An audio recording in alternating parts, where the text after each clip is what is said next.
Welcome, parents and students. I am going to show you how to log into your Google Classroom, and once you get into it, I'm going to show you how to navigate around the site.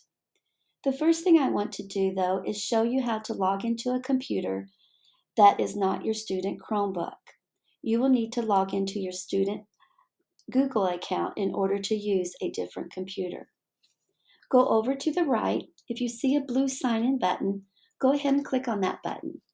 If you don't see the blue sign-in button, you will need to go up to the address bar and type in google.com, google.com. It doesn't matter what browser you're on, just type in google.com. Once you hit enter, you will see a Google page. Go over to sign in. Now, you might get a page that looks similar to this, or you might get a page that has a place for you to start typing your email. If you get a page that looks like this, it just shows different people that have Google accounts that use the computer that you're on. As you can see, I have one, but I am signed out. You might want to go ahead and sign those people out if they are signed in. Then go down and add use another account. This is where you get your email page. Go ahead and type in your email.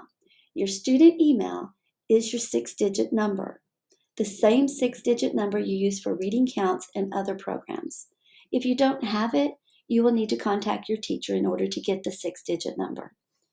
For example, I will type a 6-digit number, then at mygccs.com. That is a student email. Again, your 6-digit number, whatever it would be, at mygccs.com.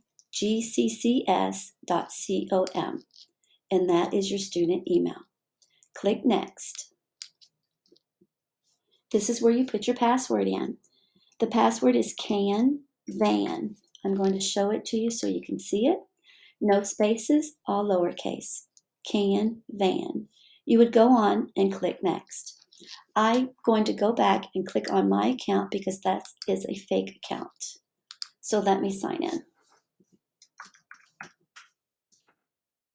Now, whether you are on your Chromebook from school or another computer, you should see 9 dots over to the right.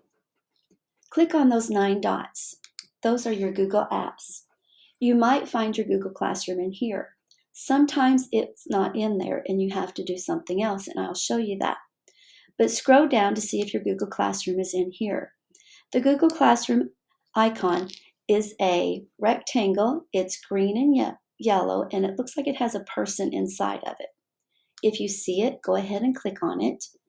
And if you don't see it, go up to the address bar once more and type in Google Classroom.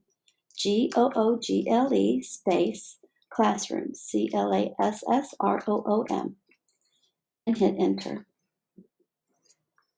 I could go to this first one, but if I do, it's going to make me go scroll down until I see sign in.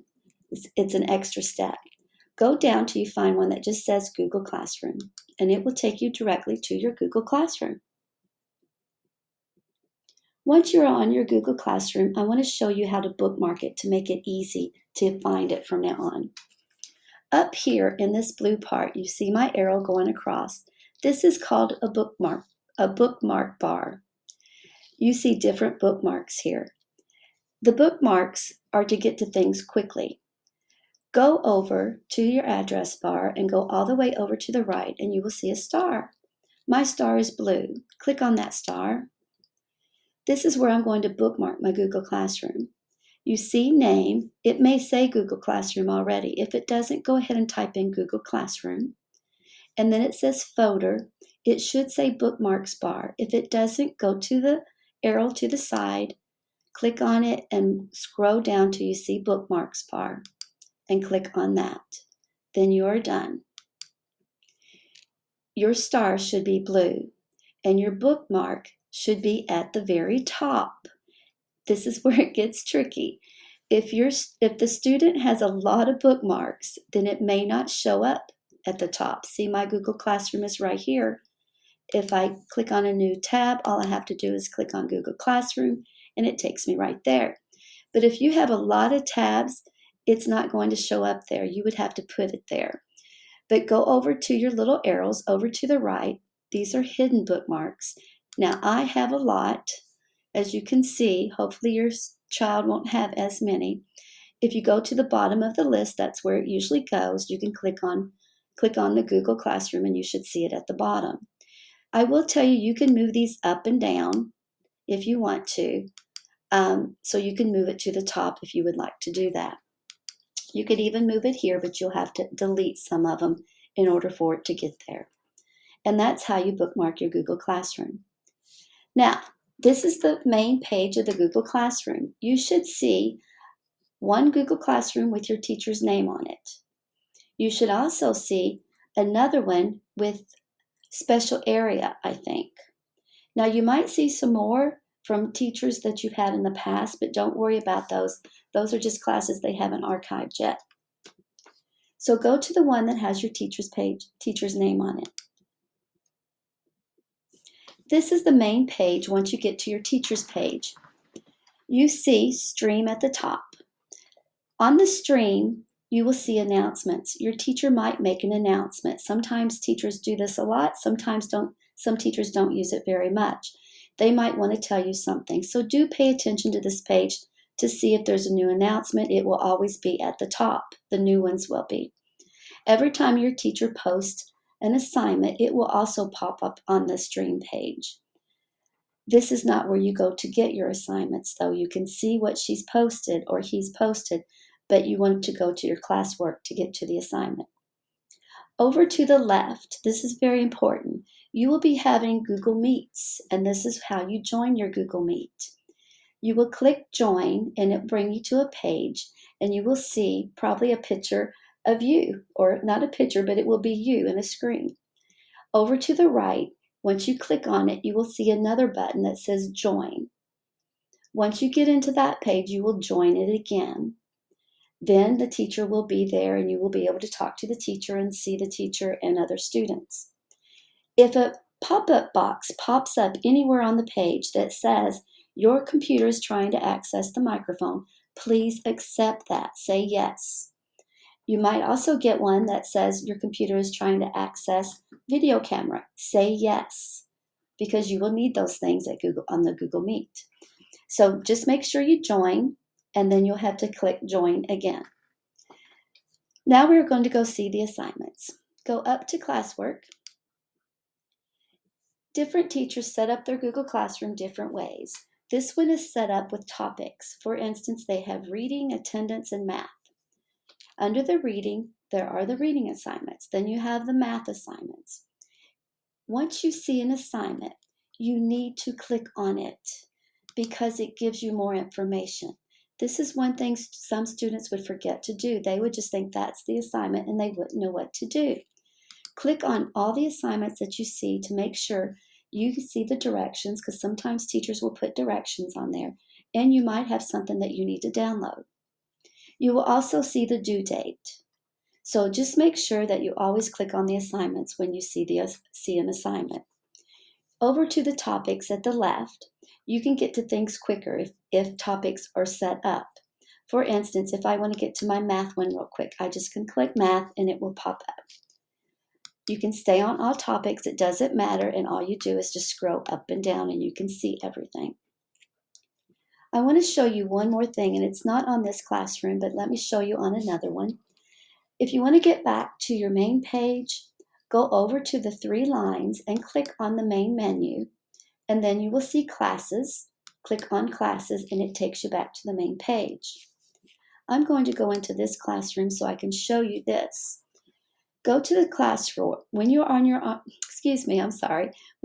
on classwork. Now this one is set up a little bit different. It has all the assignments set up like this. It works the same way. You click on it and you can see the assignments. But what I want you to notice, on yours you will also have View Your Work. It's right up here at the top. This is a wonderful tool for parents and students to use. On this, you will see all of your assignments. You will see the due date if it has a due date, and you will see assigned. And once you turn it in, it will give you a check mark. This is everything. If you go over to all, that's everything. You can click on assigned and it will only be the ones that are assigned.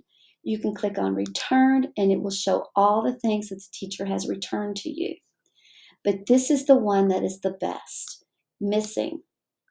If you click on missing, it's an easy way to see if you have missed turning in any work that was due. So this is great for parents and students to click on, and you will see anything that is due that you haven't gotten credit for because you haven't completed it and turned it in. You can also see it on all, but you have to scroll down. If you have a long list of things, you just have to keep scrolling to see them. This missing will put it all together and you'll have it right there. So it's a quick place to go to for parents to make sure everything is turned in. So that is a wonderful tool. It's new, so I wanted to make sure I showed that to you. I want you to go back to your main page, go to classes. The last thing I want you to know is if you are on your Google Classroom and you are on a different computer other than your Chromebook, you want to sign out before getting off. So go over to the right and you will, I have a picture of a son. You will probably have, if you don't have a picture, you will probably have maybe your initial is showing there. Click on that picture, whatever it is, and once you click on it, you should be able to go down and you should be able to sign out. And it will sign you out of this classroom on this computer.